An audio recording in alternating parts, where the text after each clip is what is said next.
Mason Web TV, powered by HCC, got a sneak peek of the new Pioneer Middle School on Friday. Pioneer School District Superintendent Martin Brewer led a tour of the nearly completed school in the Agate area. Brewer showed off some of the new school's features to a small group of community members and staff.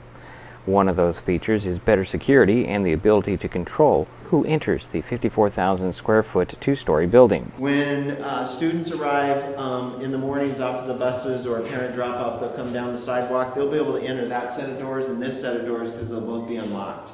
As soon as we go into school mode, this set of doors will be locked. That set will remain unlocked for parent traffic. So in theory, a parent comes through the doors, they'll come over to this window or glass, which will be open at the time, for them to state what they want to do in the school.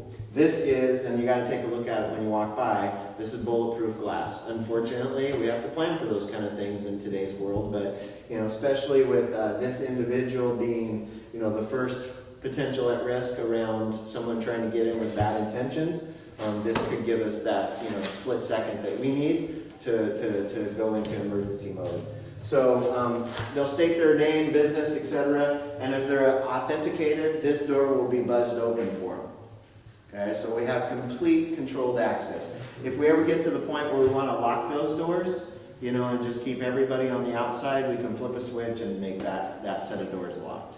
We can program all the doors however we want, but to start with, that's what we're going to do is have free flow until the 8:25 bell. That set locks down, then everybody goes through this door. There is a large multi-purpose room with a full kitchen. Another key agenda of the PBAC was, again, community side, wanted a full kitchen.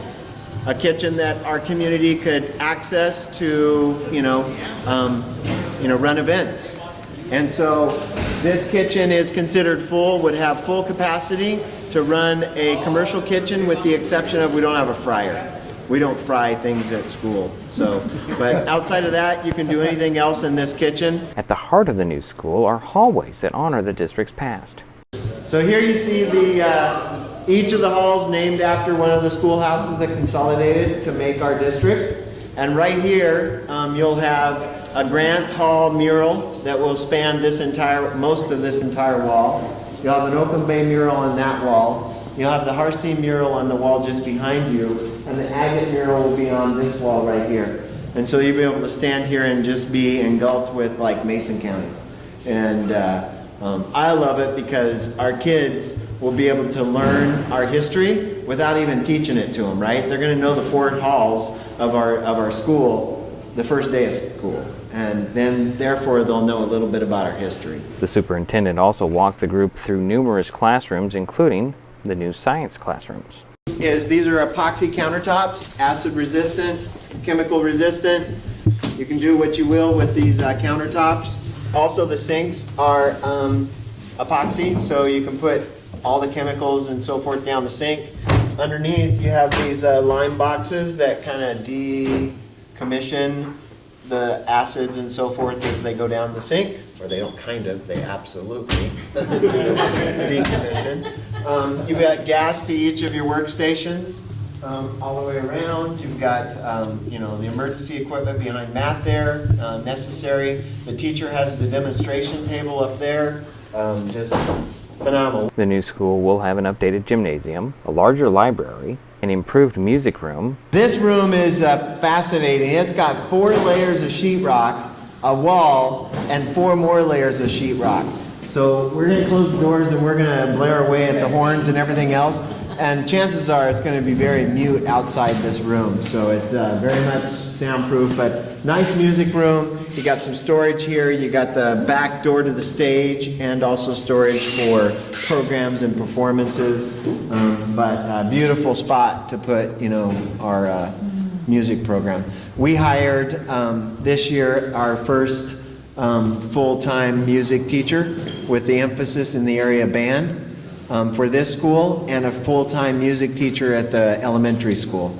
So a huge investment in the arts this year for us around that commitment. And so you're going to see our band out performing and parades and, you know, performances across our community. That's the objective of the new hire.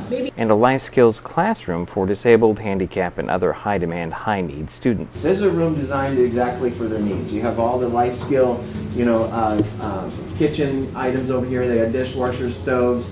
They got, you know, refrigerator and cabinets, and they've got their own restroom right here that's ADA compliant. You know, they got all this space. Right next door, there's that curtain that slides open and closed, and that's the physical therapy room. So if a child, they don't have to be pushed all the way across the campus. You know, they can open that door and go right next door and work on mats with the OTPT. So just little things in this school that were well thought out, well designed, so that, you know, our kids with the highest demand, highest need are well taken care of.